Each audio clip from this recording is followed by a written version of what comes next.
This is New York firefighter Raphael Porriette, introducing Firehouse Subs' new $4.99 choice subs. Choose from a medium smoked turkey, honey ham, or roast beef. And remember, a part of every sub you buy helps provide life-saving equipment for first responders. Medium $4.99 choice subs. Firehouse Subs. Enjoy more subs, save more lives. Limited time only, plus tax, no substitutions. Participating locations. Firehouse Subs will donate a minimum of $1 million in 2018 to the Firehouse Subs Public Safety Foundation by donating 0.13% of every purchase.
Hello there, Metal Faithful.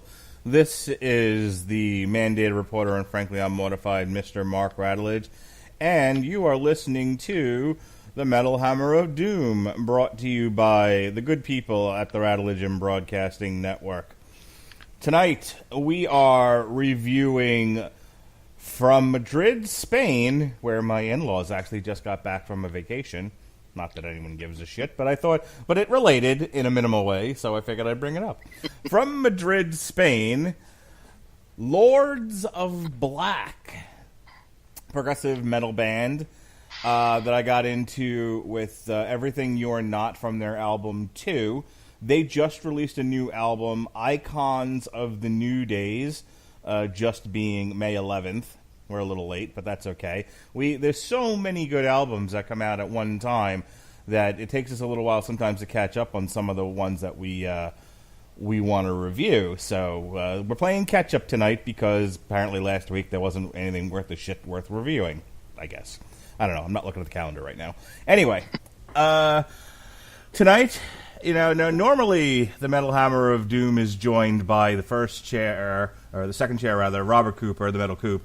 But he is helping illegal immigrants, cross the border into the country under the guise of a Lowe's tool truck, Lowe's lumber truck.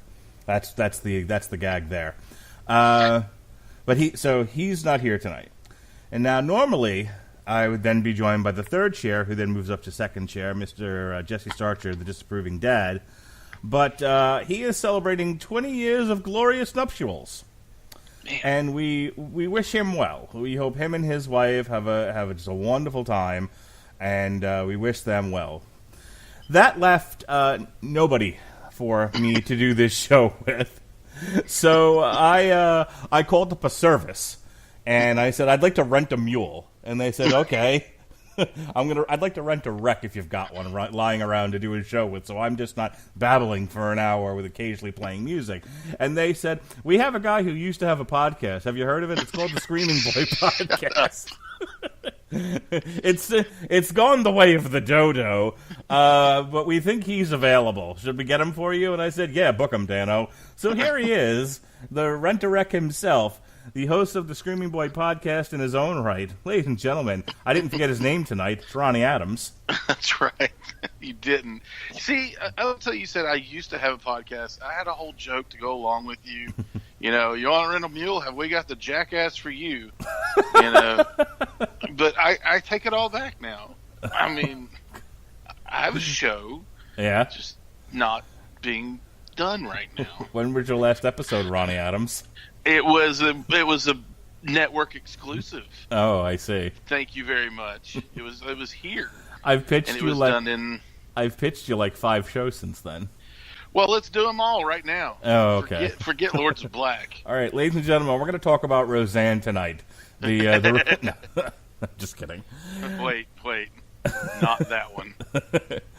So that ends badly. So yeah, we're going to review the new icons of the new days. Now, I pitched you, co-hosting on this show tonight because my usual 2 were not going to be around, and you happily and kindly agreed. You got a chance to listen to him today. Had you ever heard of Lords of Black before? And when I initially pitched you the band before you heard them, what did you fear the worst? I feared arcane incantations again. Lots of Latin. Dark metal. And I was pleasantly surprised by none of that. So it was good. I was not familiar at all with Lords of Black before listening to it today. And I was, however, familiar with Rainbow by listening to Boneyard, Ozzy's Boneyard on Sirius XM. I listen to that channel a lot. Okay.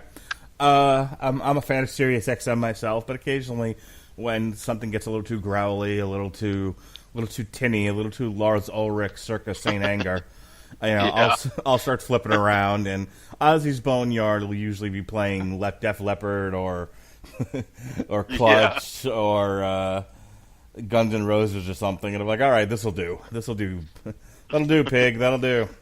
So let's jump into it, okay? Sure. This is our first track tonight. This is a world gone mad, I tell you, simply mad.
Off my mind, I'm the master of what you call life, with no weakness of the humankind.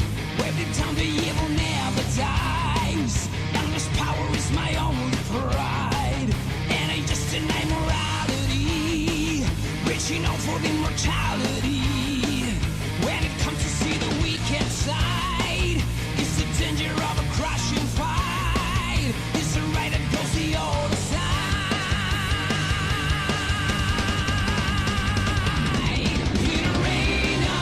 Sadness lead us to the sadness.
World Gone Mad. Ronnie Adams, what'd you think of that one? Yes, sir. This is my wheelhouse. When I first started this song, I downloaded it from. I'm a subscriber to Apple Music, and I was like, well, just add the whole album and let's give it a whirl. Hope for the best. Hope for the best. I was like, wow, I did not expect this.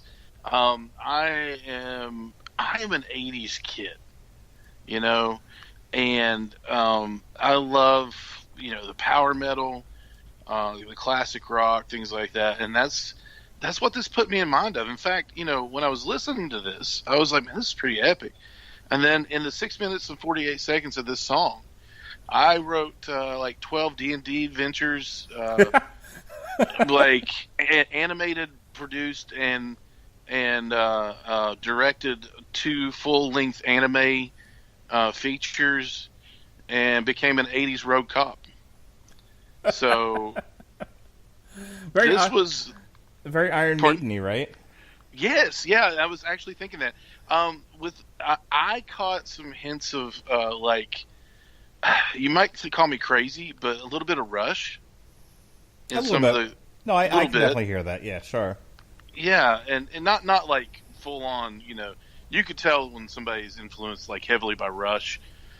But this was hints of everything. You know, I heard a little Ronnie James in there, and you know, some Iron Maiden. And then later on in some of these tracks, you know, I heard a little Judas Priest. It felt like. So I mean, so like I said, all of those bands I really dig. So this was a great first song for me. This was very epic. You know, the solos and the lyrics. Like I said, 12 D&D adventures. And then it was a very pleasant surprise for me. Have you had a chance to watch any of the Metal Hammer of Doom extras on this band? Because I mentioned that the whole reason I got into them, as I said earlier, is I was telling Jesse about this, that their Everything You're Not song came up on just at random one day when I was listening to Spotify. And I fell instantly in love with that song. And I'm like, the next time they release an album, I got to check out the whole thing because this song is one of the best songs I've ever heard. Yeah. Unfortunately, I have not had the time to sit down and watch the extras on it on YouTube. But I'm going to make time now because this has, you know, this first song solidified the fact that this is going to be in my playlist. At least this song so far. So I just, you know, like I said, I really, man. The cool thing was I was on my way to work, and I was running a little bit late, but somehow I was transported there on time. He took a portal. Yeah, I think so. Rode on a dragon's back. I was gonna say playing Lords of Black opened up a hole in time and space. I would not doubt it. All right. Here's our title track from this third album. This is Icons of the New Days.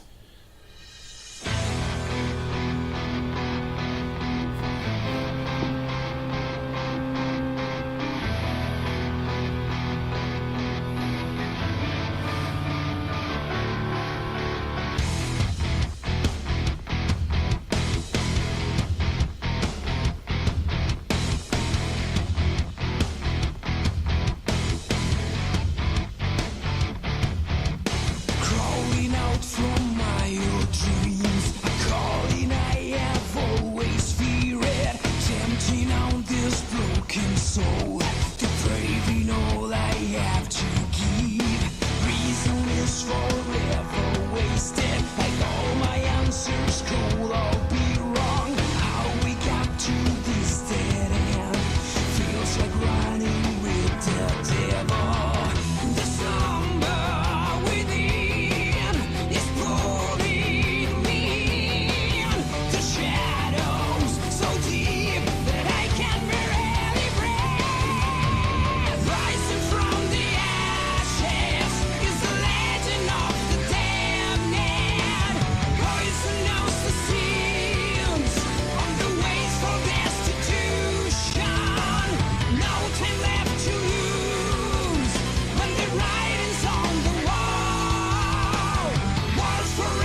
love that chorus.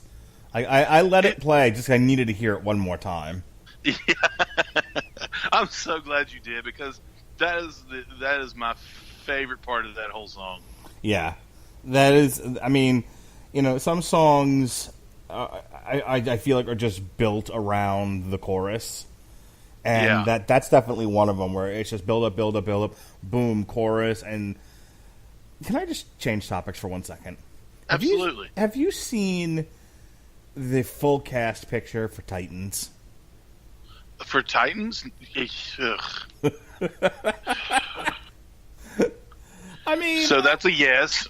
I'm God damn it, I'm trying with this show. I really am. I'm probably going to subscribe to DC Universe when they finally allow people to. But I mean, could they have messed up Star Sapphire? Oh, just listen. It hurts. DC. I mean, it's like they don't want to succeed in their live action, movies and everything. I don't understand. I don't get it. This is a dumpster fire from beginning to end. This just by looking at the cast picture. So I'm okay with most of this. I really am. I've watched enough Greg Berlanti DC. I get it. You don't have a lot of budget to spend on cast. Yeah. On costuming, so that's fine. Like the guy playing Dick Grayson looks fine. I'm sure he'll make a fine living. The chick playing Raven looked like she walked off the set of The Craft. That's fine. She doesn't need. In fact, I think they just took a picture from The Craft and superimposed her face over it. Like, hey, wait a minute, isn't that Fairuza Balk? And Beast Boy, I mean, should he be green? Yeah, but okay, fine, green hair, close enough. And then I look at Star Sapphire, and I'm like, all right, you guys aren't even fucking trying anymore. You're saying Star Sapphire, but I think you mean something else that I can't remember because I'm an idiot. It's like that's not her. That's not her character name. Mm-mm. I thought it was Star Sapphire. Star Sapphire is she's in Green Lantern. We're thinking. God, I keep wanting to say Sunfire, but that's not it either. You know what? I'll look it up. Starfire. Okay, so it's not Star Sapphire and Starfire are not the same people. No, Star Sapphire actually has a ring. Right, like she's like the Pink Lantern or some shit like that. Right. Well, yeah, basic Purple Lantern, whatever. Yeah, she's all about love. Yeah. No, Corey is an alien who talks about having sex with Dick Grayson all the time. Yeah, buddy. I knew that would make you happy. That just screams Axel Braun parody. But okay, yeah, Starfire. Not Starfire, the same. Yeah. Not the same as Star Sapphire. Got it. No. Anyway, she looks like shit. Yeah, she's terrible. I'm looking at the picture. I'm looking at it like a picture now of Starfire, and okay, maybe you don't have the budget to really make her orange, but come on. They have the budget because I saw it at a Comic-Con last year. Oh, did you? Someone Yes.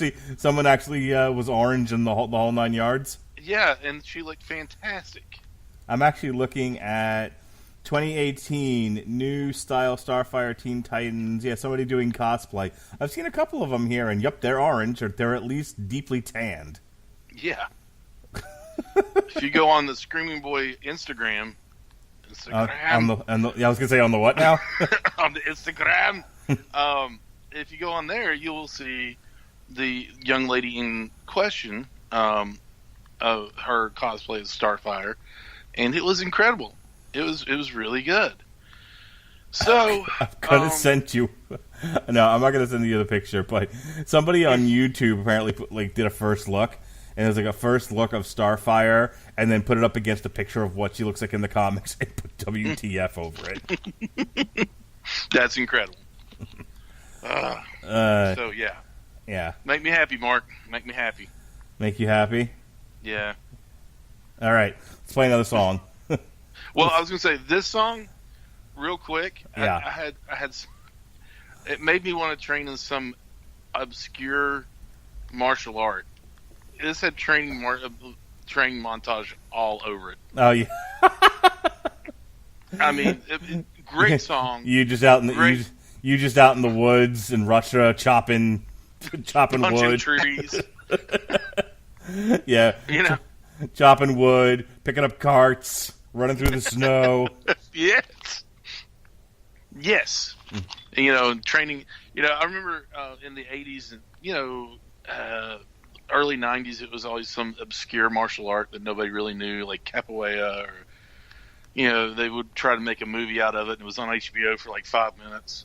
Right. And I was like, yeah, I want to learn this. And you pick some weird song to train to. So but in all honesty, this song, it was a great follow up to the first song. I absolutely, it's not out of the two, the favorite is still the first song, but it was a great follow up.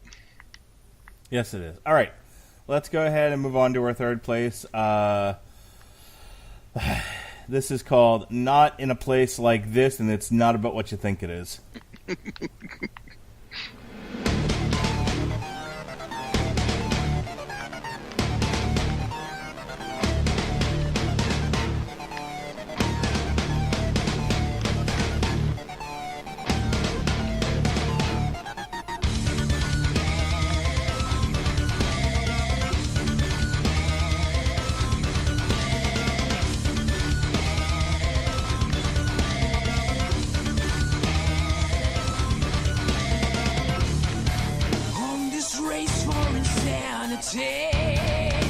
We're reaching new heights, way beyond on despising humanity. This is where the dreams come to die, where the fears come alive, when it's killed everything I see. If I could fly to the sky and cross the oceans that keep us apart, but don't let it break your illusions. When hate is here to divide us, I never leave you alone into misery. I won't let anyone die here now, in a place like this.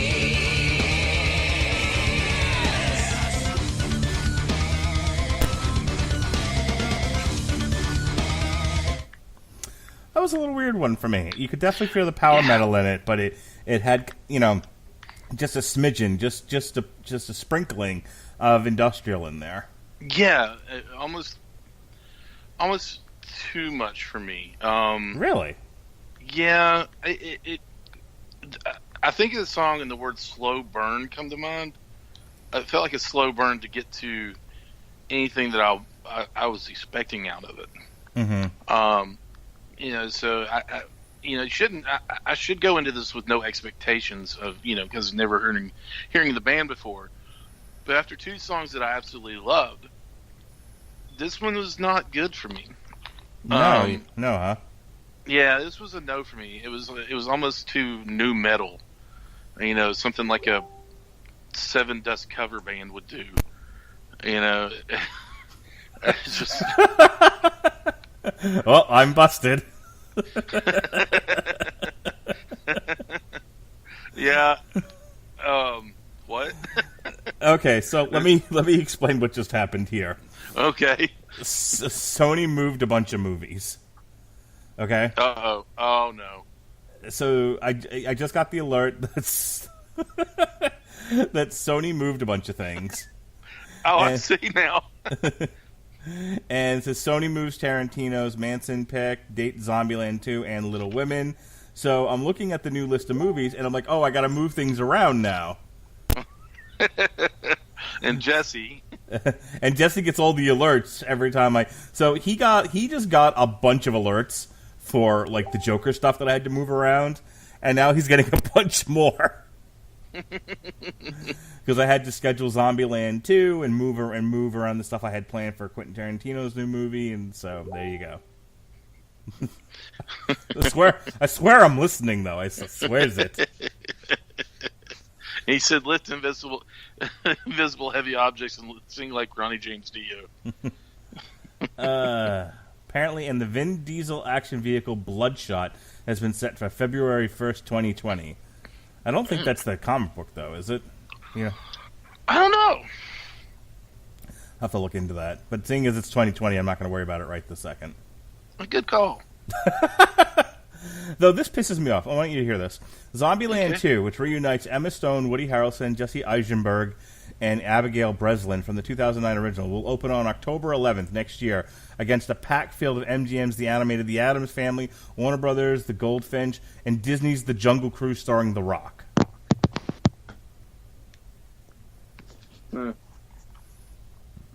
I'll be honest. Jungle Cruise starring The Rock knocked everything out of my head, and now I've got to think about that for a minute. Well, that's the thing. That takes precedent, but I got to do Zombieland too. I'm just going to do it a week later. And were you just assaulted? Was I just assaulted? Yes. All of a sudden I heard... No, I think it's the... I dropped my phone. Oh, okay. It almost pulled the thing out. Oh, well, I hate when my thing gets pulled out. I meant the cord. That's what I was talking about. Okay. All right, so that one was kind of a meh, kind of a swing and a miss for you? Yeah, it wasn't. It was not my favorite, absolutely. All right. By a long shot. Let's go ahead and move on. Every song, I swear to God, I'm going to find something else to talk about. That's fine. This is When a Hero Takes a Fall.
Yeah, so we're sticking with the theme of what if Ronnie James Dio sung for Iron Maiden? Right, but oh, sorry, the not Ronnie James Dio, but you know what I mean. Yeah, singer. It's. I mean, he is. I want to say the singer of Rainbow, except this guy did sing for Rainbow, so that don't make no sense. Well, you're on pace there. But I mean. I listened to the song. This was number 4. So I was almost to work or at work by now. And the portal had finally dropped you off. The Rainbow Bridge had had ended, and I jumped off the spaceship with the Viking horns on it. And I had one thought. We need more bands in the world that are willing to send their lead guitarist to the top of a mountain to duel a dragon with his guitar. That's what this put me in mind of. Like, all I could see was this long-haired guitar player standing on a cliffside with wind and rain and raging, clouds and a raging storm with lightning, staring down a dragon, absorbing the lightning from to his guitar, and shooting it into the heart of the dragon while playing a solo. So I love the song. You're familiar with the comic Patton Oswalt, right? Mm-hmm. Okay. So Patton Oswalt, in one of his stand-up routines that's actually available on Spotify, did a bit about VH1's like flashback to the 80s or whatever. And he was like, and he was talking about like different kinds of music videos that were very common. And he was like, and he was talking about one that he was talking about a Damn Yankees video. Okay. A very popular Damn Yankees video. That, of course, Damn Yankees featured Ted Nugent. The Nuge!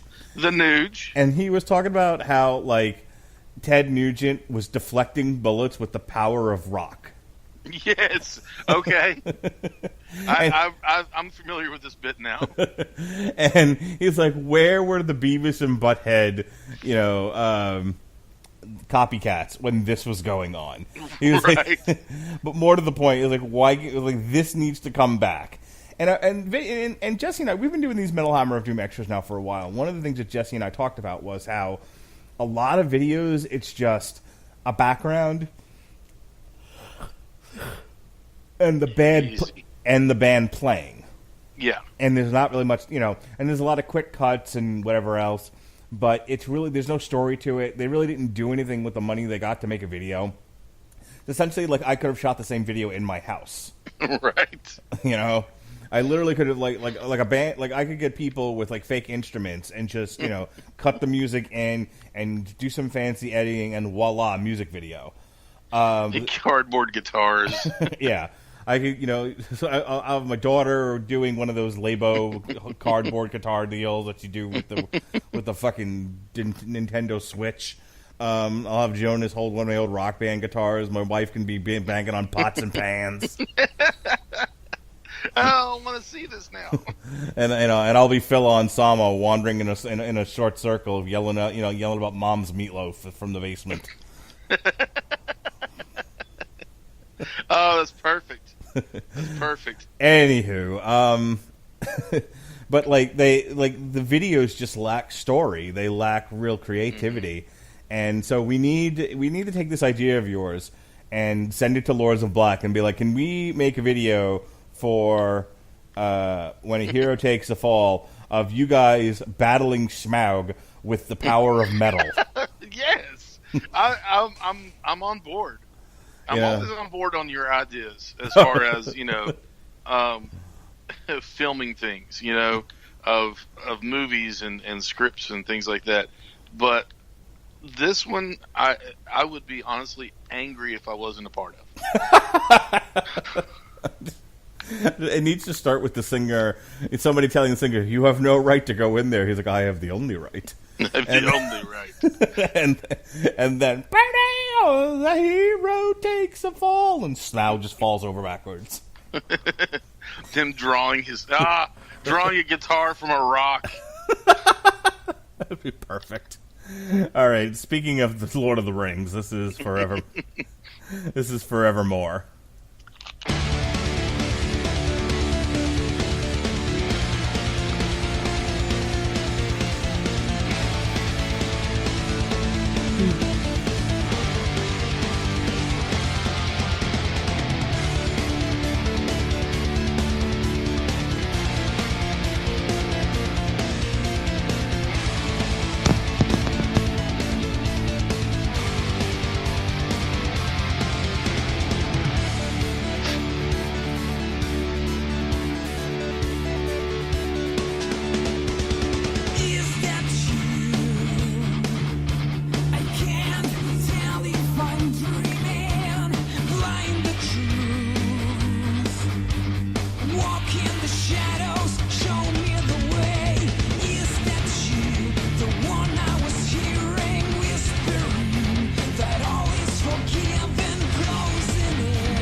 Forevermore, Ronnie Adams.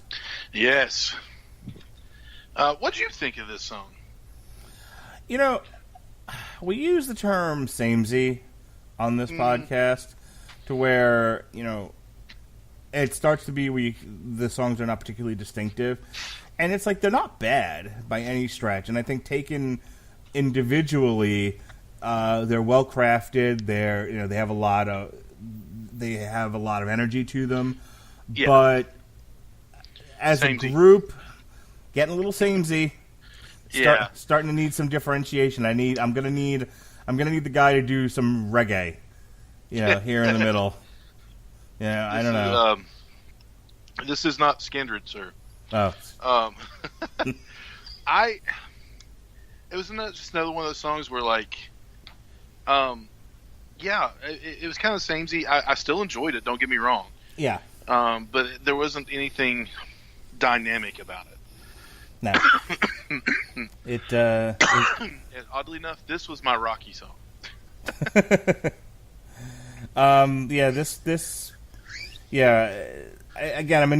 The album it's good so far. It's just nothing is quite grabbing me as much as Everything You're Not did. So still not, it hasn't quite reached that level yet. All right.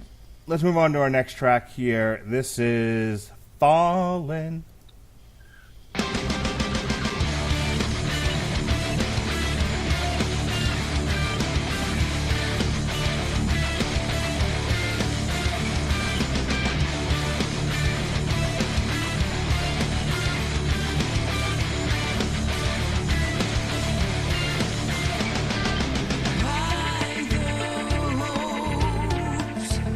Keep those eyes of wonder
That one wasn't bad. That one actually had a good rhythm to start with, and it slowed down, and it sped up again. It was interesting. This was a good air drums song. Mm-hmm. To me, I mean, like, I know I describe songs ridiculously, like a kid, but I mean, just in layman's terms, it was a good air drum song. I enjoyed it. I mean, it's not quite as samey as the last one, no, but it was. I particularly, I don't know why the drums stood out so much on this one as the others, but you could definitely hear, for me, I could definitely hear him, a little more prominently this time around. But definitely a craftsman on those double kicks, man. The guys in this band are very talented. Oh, they're incredible. So this one was a good listen. This was just a good road trip kind of song. Popping in and just hit the road running, at 80 miles an hour. Yes. All right. Let's keep it going here. Keep it going on. It's another long one here, at almost 8 minutes long. This is man. Yep. Here's our epic story. This is Kings Reborn.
that make me wrong. Once forgotten, never told.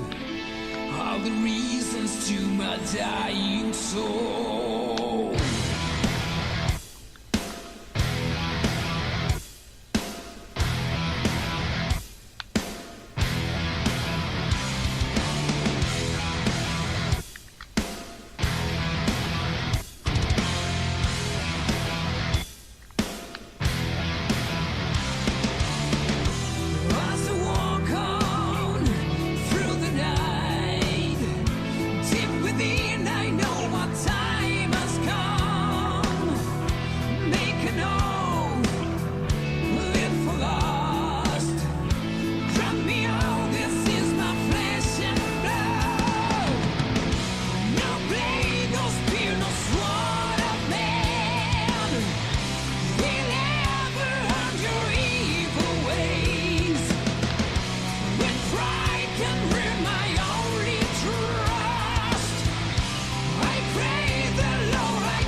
You know, I'm not a solo guy, but that was impressive. Yeah, that really was. It has completely different pace to it. Well, not completely, but it has a different pace to it. It has a lot of different paces in the song. Yeah, when it first started, like, did you ever see the Rankin and Bass Return of the King cartoon? Yes. And it starts off with the minstrel going, Frodo of the Nine Fingers. I pictured him, like, starting that song. Yeah, I almost thought it was going to be their power ballad. Yeah, the first couple of chords, and I was just like, you know, Lords of Black. You know. Honestly, I heard Leonard Nimoy singing his Bilbo Baggins song. Oh, terrific. Bilbo. Sorry. No, go ahead. No. I'll have that song stuck in my head all night. Okay. But I really like that. I mean, that's we were starting to say, it's starting to get a little samey here. That one had a very epic quality to it. Yeah. Part of it was its length, but yeah, it definitely had that epic over the top vibe to it. We talked earlier about like this is the music you play while you're playing D&D. Or you're out there, or you're out LARPing.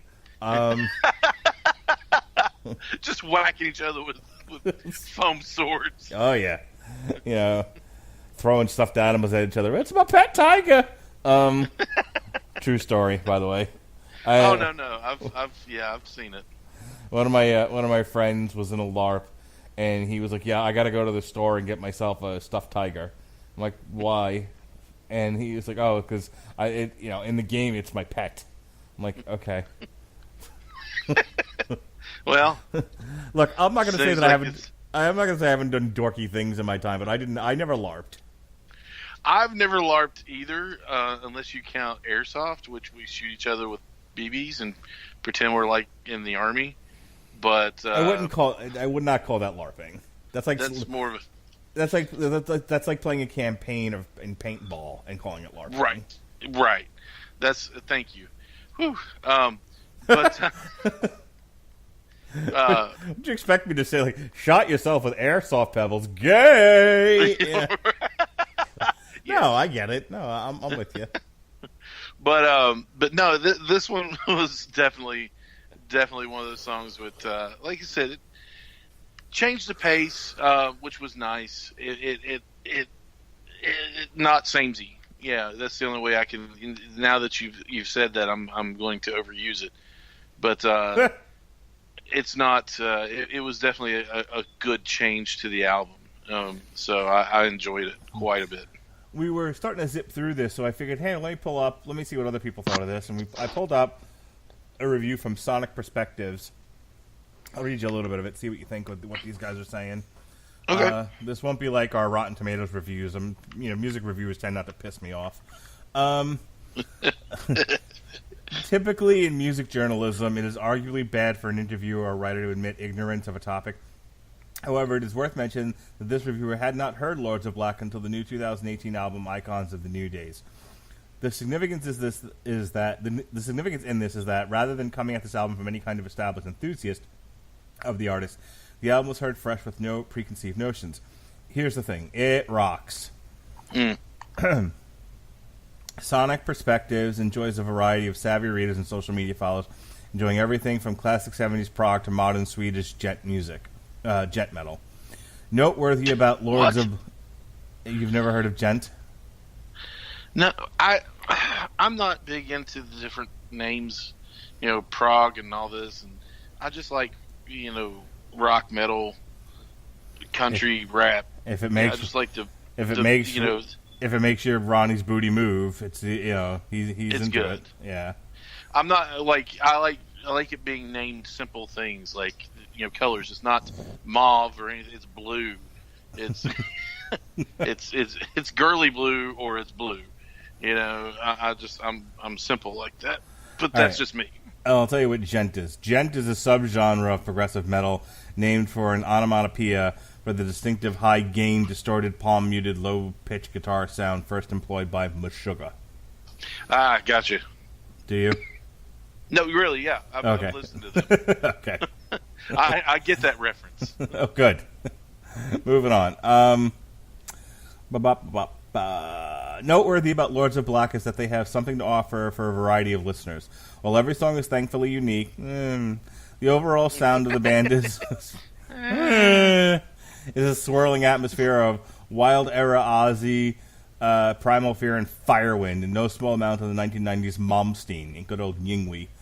It is a fairly solid bet that if a listener is a fan of any of all of this, they are guaranteed at least some quality headbanging from Icons. So, that's a little bit of that review. Yeah, they seem to like it over there at Sonic Perspective. Yeah, for the most part, it's getting good reviews. For those who have heard of it. Problem is, not a lot of people have heard of Lords of Black. Fuck, at this point, I don't think a lot of people remember Rainbow. Right? No, I wouldn't have been able to tell you who Rainbow was until I started listening to Boneyard. So, it's like, hey, they're pretty good. On Amazon, it's got a 5-star rating. Oh, nice. Oh god, the Amazon reviews are always hilarious. Yes, they really are. Let's see if we can find a good one here. Let's see how many reviews are there? It's only got 4 reviews and they're all 5 stars. not a single weak song on this album. All right. All right. Even though we're more than halfway through this album, here is A Long Way to Go.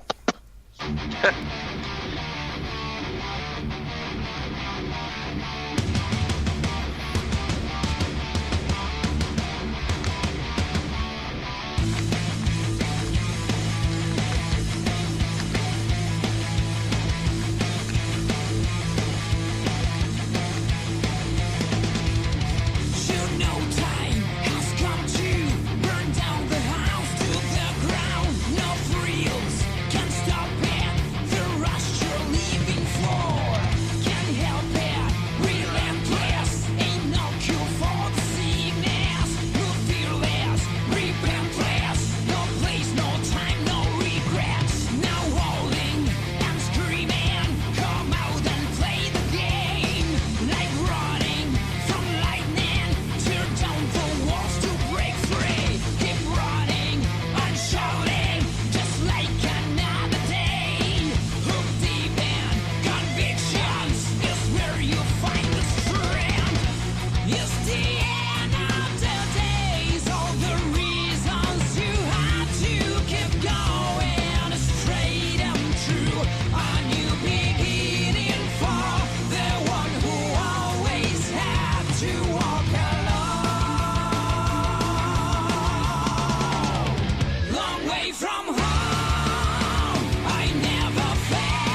away from home. I never felt so strong. Reach for the answers, they're deep in my soul. No way to go before my time is gone. No sticks and stones I can't overcome.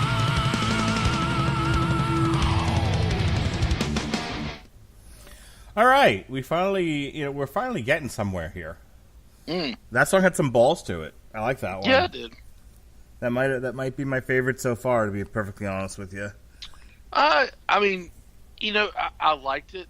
I could tell that it wasn't my favorite because, as I said, I took some notes when I was listening to this because I wanted to impress you. Okay. No, but I just wrote down good. I mean, it was a good song. He's nice, but he's It's nice, but I mean, it's not samey as we've said before. It's a good song. I mean, it had a good groove to it, and I enjoyed it. But it's not my favorite on the Have we gotten to your it's favorite up there. yet? Have we gotten to your favorite? Have we gotten to your favorite yet? The first one is my favorite so far. Okay, World Gone Mad. All right. Yeah. So, when I was at the Slayer show, I have to tell the story real quick. Because it reminded me of it because last year, one of the singles from the new Life of Agony was World Gone Mad. Oh, okay. Now, are you aware of what the deal is with Life of Agony? Do you know what the big deal there is? No. Okay, so the singer of Life of Agony, who was once a man and was known as Keith Caputo, in recent years became fully realized that he should have been born a woman and transgendered himself. I don't know that you can use it as an verb. action verb. He transgendered from male to female and is now known as... He's a beautiful butterfly, and he's now known as Mina Caputo. And Life of Agony is reformed, and they're out there touring, and they put out an album last year. So I go to the Slayer show, and the band still has loyal fans or whatever. But there are some bands just like, oh, man chops his penis off, becomes a girl. Fuck you. Yeah.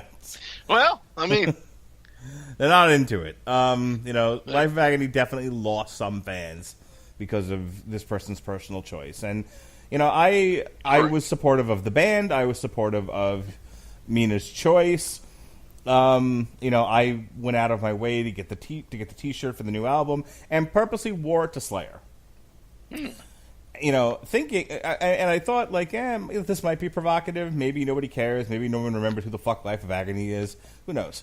But I'm going to go out of my way to wear, a purposely, possibly provocative shirt at a Slayer show where people, wear shirts of, nuns getting raped and whatnot. So, yeah. And they have a problem with this. Yeah. Well, that's what I was trying to see. Number one, anyone that reacted to the shirt reacted positively. It was like, Life of Agony, fuck yeah, man. And I got high fives. It was just all right. So I'm glad okay. Yeah. Not the reaction I was expecting. But we ran into a coworker, and he was there with his cousin, who was from New York originally. And apparently, was part of the big party scene in Brooklyn where Life of Agony made their bones. And and so my coworker said to him, it's like, oh, this is Mark. I work with him. He's really into metal. He knows his stuff. And the guy's very skeptical of me. And he sees me wearing a Life of Agony shirt. And he's like, what do you think of the new singer for Life of Agony? And I'm like, okay, this is obviously a test question.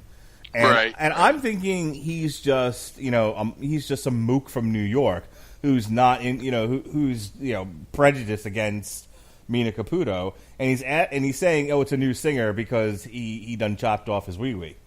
And I'm like, oh, and I'm just like, and immediately I become SJ Warrior Radulich. And, no.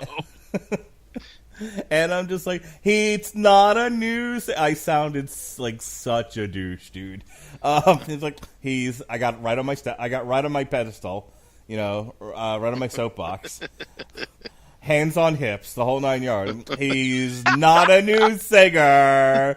Put your vagina hat on. Exactly. My shirt immediately morphed into #MeToo. I was like, it's not a news singer. It's same person, just making a different life choice that I support. They transgendered themselves. That's like a beautiful butterfly. And honestly, like, he was just wondering if I knew that it was still Keith Caputo. Like, he had no agenda other than trying to, like, just wanted to see if I really knew who Life of Agony was, or if I was just some poser wearing the shirt. That was his whole thing. So he's being a d-bag. Kind of. But that's okay. Like, I don't mind people kind of questioning my metal credentials. Like, I'll throw down. It gives you reason to show off. Exactly. So ultimately, though, I won his respect. Later in the show, however, my coworker won my wife's respect when he took out his badge and shooed away somebody who was smoking pot. Nice. Nice. Shoo. Yeah, he just flipped open the badge, and the guy was like, "Oh, exit stage left." Yeah. All right. Here's our. We have 3 tracks left. Let's get through this. This is "The Edge of Darkness."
All right, what'd you think of that one? I thought it was just kind of okay. Really? I felt like this was kind of their show-off song. Okay, what makes you say that? Just the riffs and the singer, just the styling of it. Every band's got to have their show-off song. I feel like like 2112. songs like that.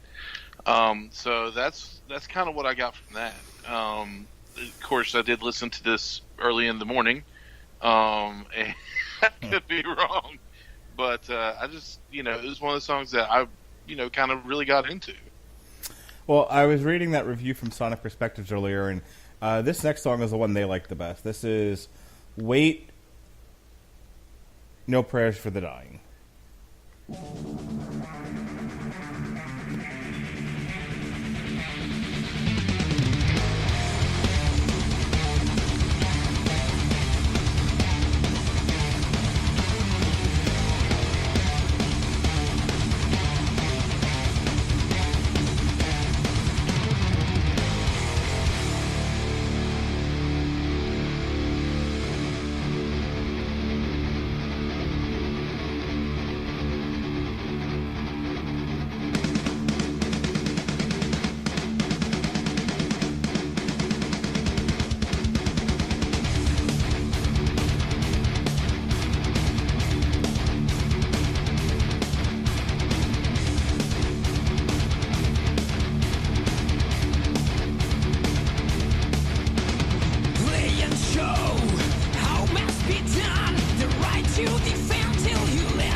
All right.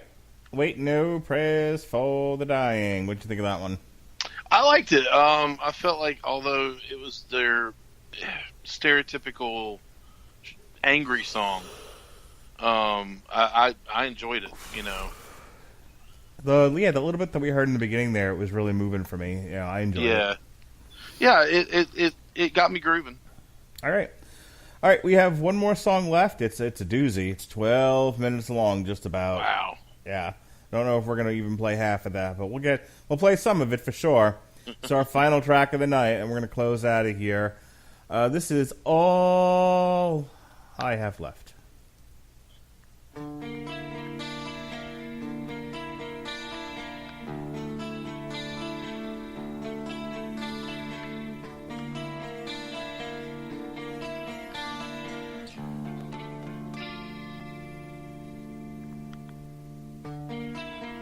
Still leaves fall with sorrow at the end of the season of light.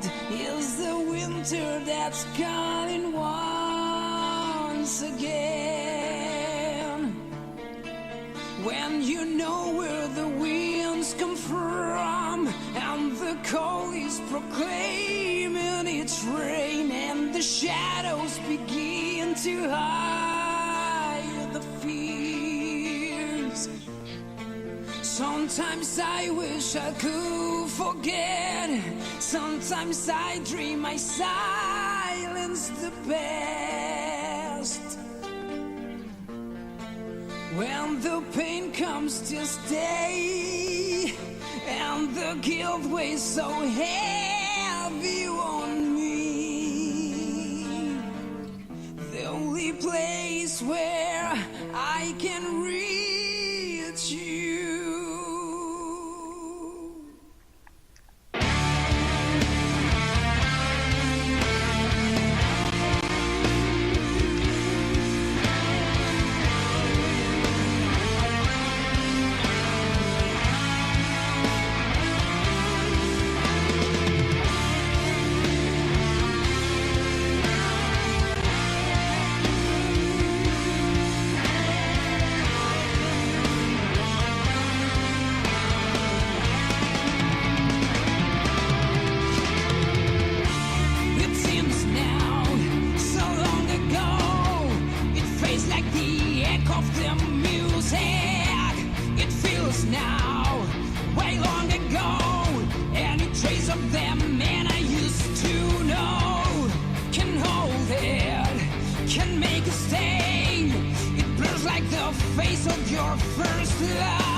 All right. I'm going to go ahead and give my final thoughts on the album here. You know what? I'm going to give it an A-. It was a solidly crafted album. The minus is because it gets a little samey at times, but there were just enough differentiation between the songs that that it kept my interest. Once we got past that kind of slog in the middle. So I mean, look, the guy's voice is great. The drumming is great in this. There's some really chunky guitar solos. Just all around, it's a great album. I would highly, if you're into, that epic progressive metal sound, I would, you could do a lot worse than Lords of Black. Absolutely. There was one word that I wrote down for this, and it was just in all caps, all capital letters, ballad. Because I was waiting for that slow, hard-hitting song that you usually get in these kinds of albums. So I really enjoyed this song. I don't remember much of it because I was at work, and I'm pretty sure I signed all the emails I sent today. For Wizard Ronnie from the north, and but it was I completely agree with you. Like I said, this is my wheelhouse. I listen to a lot of Iron Maiden. I listen to all that classic stuff that's the epic rock that with the guitar solos and the storytelling behind the lyrics. A lot of Ozzy, a lot of stuff like that. So this was right up and right up there for me. So I enjoyed it. I completely agree with you on the AA minus. I'd give it AA minus because of it just kind of slogged there in the middle, and I had one song that it would be definitely every time I came up on it. Every time I come up on it, because I will listen to this album again. I will hit skip on that one song, and to me that it didn't hit. But this was a great album. I mean, I really, really enjoyed it. It's been a long time since I've sat down and listened to an album like this from beginning to end, with the intent of saying, I want to try this out. I want to see what it's about. And because we live in this fast food digital age where you can download anything at any time and listen to whatever you want. It's been a while since I went to the record store and bought a CD and just popped it in and let it go. Okay. So I have a question for you. I'm sorry. Go ahead. I cut you off. I just wanted that experience with this, and I got it today. And I really enjoyed myself in listening to this, mainly because this is not my first appearance on the Metal Hammer of Doom, but it is definitely it's the first time I've ever been second chair on it, and I'm very proud of that. So I wanted to, this was a great outing for me. This is actually the first time you've been on this where you weren't subjected to music that you hate, or right, or called in and saying, "Why are you all, summoning demons from the pits of hell in this music?" So there's a bonus disc. If you physically bought the album, there was a bonus disc, and if you listen to it on Spotify, there's bonus tracks, and apparently they're all covers. And I'm curious, did you listen to any of these at all? I didn't. I stopped with the intent of going back and listening to them. Probably tomorrow. Okay. But I stopped because I had to get some work done, and I just wanted to come into this clean, not saying, oh, I really want to talk about this bonus track or anything. I just wanted to cover the album and have it, have my palate sort of, ready for that and that alone. Well, I'm going to go ahead and play one here because, and we had talked earlier, and I said, first of all, I want to thank you for coming on the show. Absolutely. There wouldn't have been a show tonight otherwise, because I wasn't going to do this by myself. So I appreciate you coming on and talking with me. You know, we didn't. Sometimes these Metal Hammer of Dooms, we do a lot of story time, and it just becomes one gag after another with some music in between. Tonight we focused on the music. So for those of you out there who listened to our Amorphous show and was like, never again. See, we did 100% less fart jokes on this show. I don't know if that's a good thing or not, but hey, But real quick, I gotta, because I have no patience. I gotta hear their cover of Anthrax's "Only."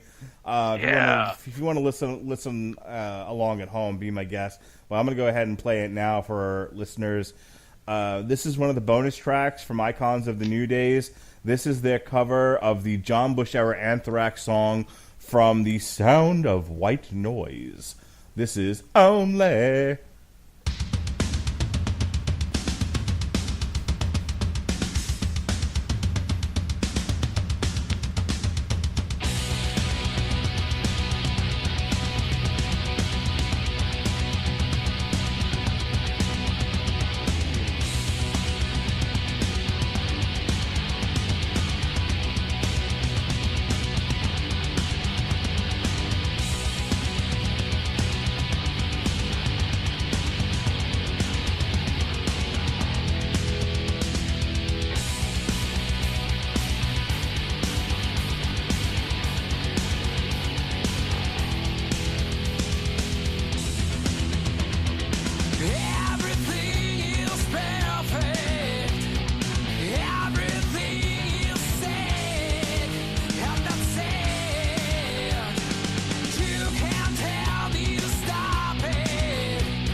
It's a pretty literal translation of the song. I like it. Yeah. If I was doing a covers competition, which I'll never do again because Jesse cheated, I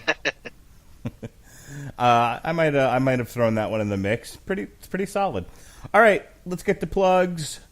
Hey, you want to plug your Not a Show? Nope. Okay. I have a show. It's just not being recorded right now, but it's called the Scream Boy Podcast. It is a pop culture podcast for everyone. We talk a lot of different subjects, movies, TV, music, comic books, the whole nine. We talk a lot of 80s stuff, nostalgia. Speaking of nostalgia, one of the I was going to say your whole name. One of the Radulich Broadcasting Network exclusives was our show on the closing of an icon of our childhood, which is Toys R Us. We were completely saddened by this, and we had to talk about it. We also did another show, which normally the third chair on here, Jesse Starcher, it raised his blood pressure. We talked about Movie Pass. As well. So we have a lot of stuff, a lot of different things going on. You can find us on iTunes, TuneIn, Stitcher, and iHeartRadio. And right here on the Radulich and Broadcasting Network. So you find us on any social media, Instagram, Facebook, Twitter. Twitter's a little different. It's at Screaming Boy PR. I'm also going to do a little coverage of the Raleigh SuperCon, which is coming up. Are you going in cosplay? Are you going as Star Sapphire? I'm not going as Star Sapphire. No one wants that, sir. No one wants that. How about Starfire? Maybe. I have to get my one piece with the middle cut out ready. But no, that won't be happening either. It's going to be a lot of fun. I actually get to meet the cast of Karate Kid and most recently the YouTube show Cobra Kai, which is one Ralph Macchio and one William Zabka, which is going to be a lot of fun with Daniel and Johnny. So that's going to be that's a childhood dream come true. So that's going to be great. A lot of guys are going to be there, like William Shatner, Michael Coulter is from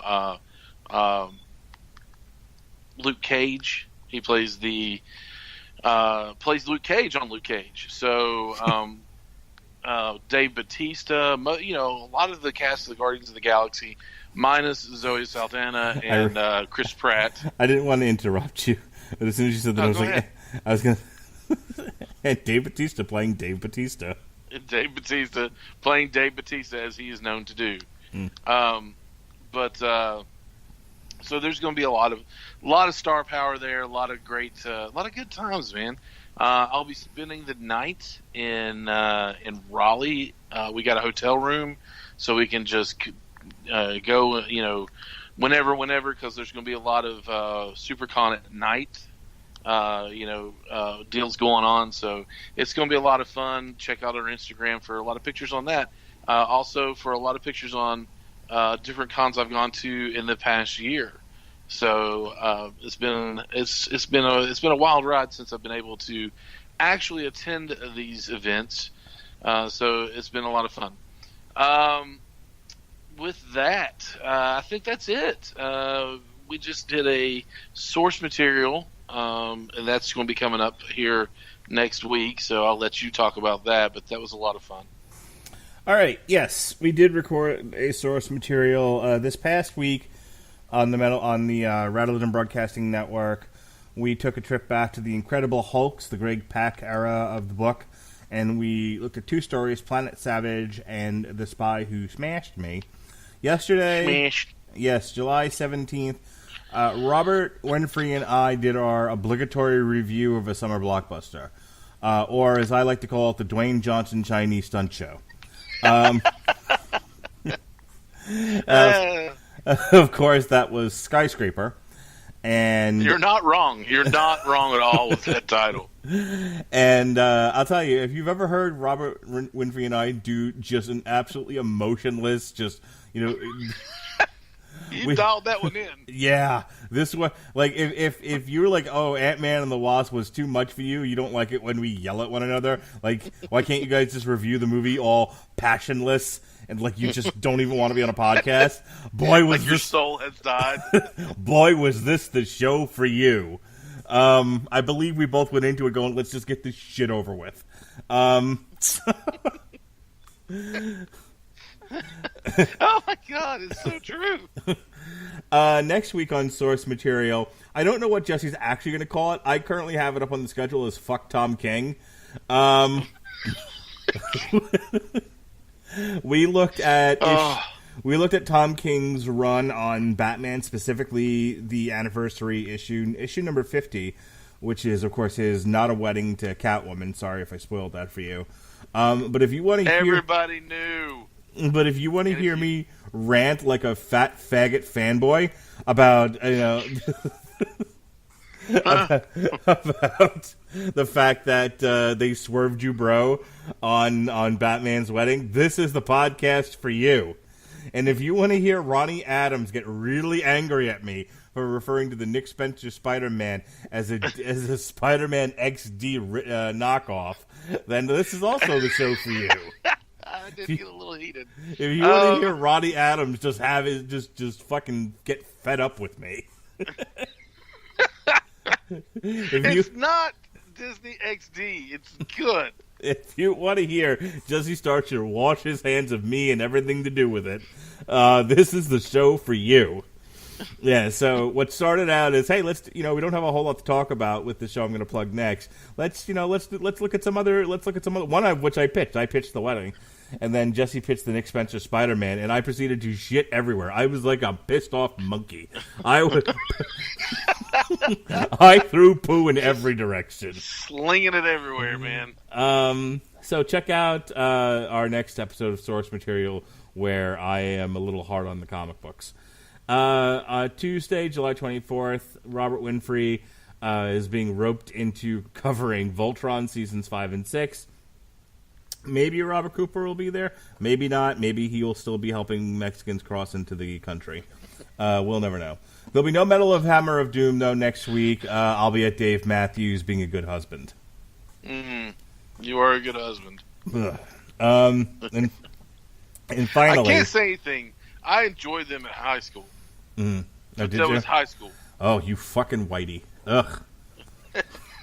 Fucking white people. And you're Dave Matthews. Ugh. You're the whitest. You know, my wife said something very similar to that. I actually used that line on her. I was just like, and then we got Dave Matthews and fucking white people. She was like, you do know you're white, right? Like, You're like, you've got you've got the accent, the name.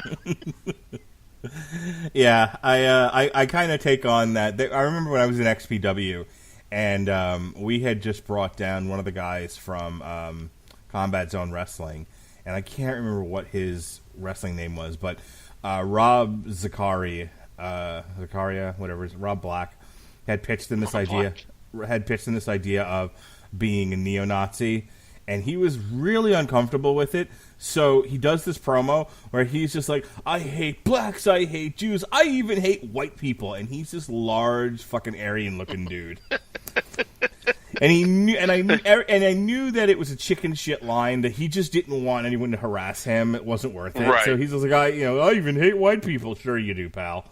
But Covering his bases. yeah, but that's totally me. It's just like, I hate everybody, even white people. There you go.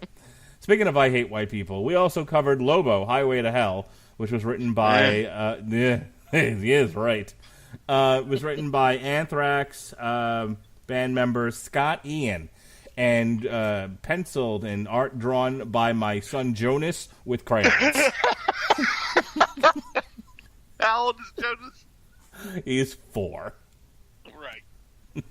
Just to give you some, he's a normal 4-year-old.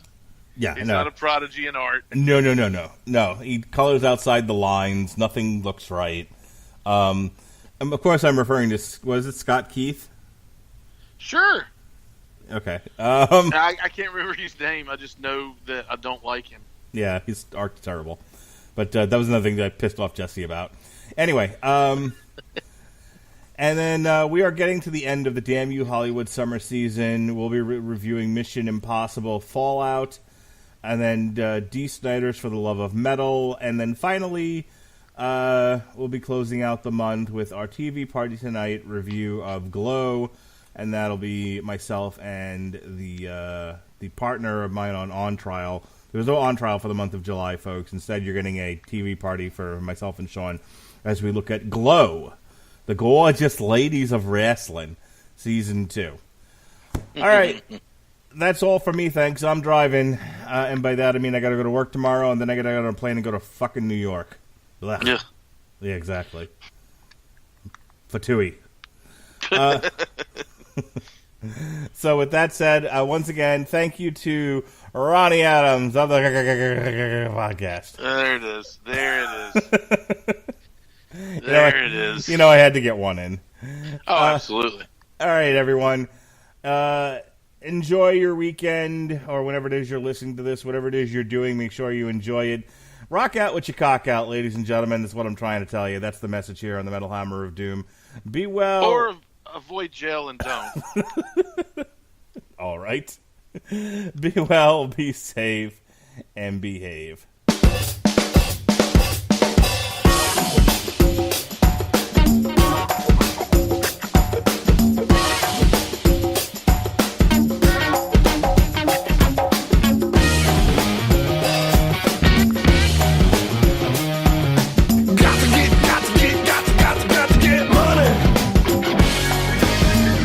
This is New York firefighter Raphael Porriette, introducing Firehouse Subs' new $4.99 choice subs. Choose from a medium smoked turkey, honey ham, or roast beef. And remember, a part of every sub you buy helps provide life-saving equipment for first responders.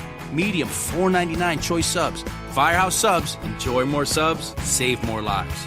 Limited time only, plus tax, no substitutions. Participating locations. Firehouse Subs will donate a minimum of $1 million in 2018 to Firehouse Subs Public Safety Foundation by donating 0.13% of every purchase.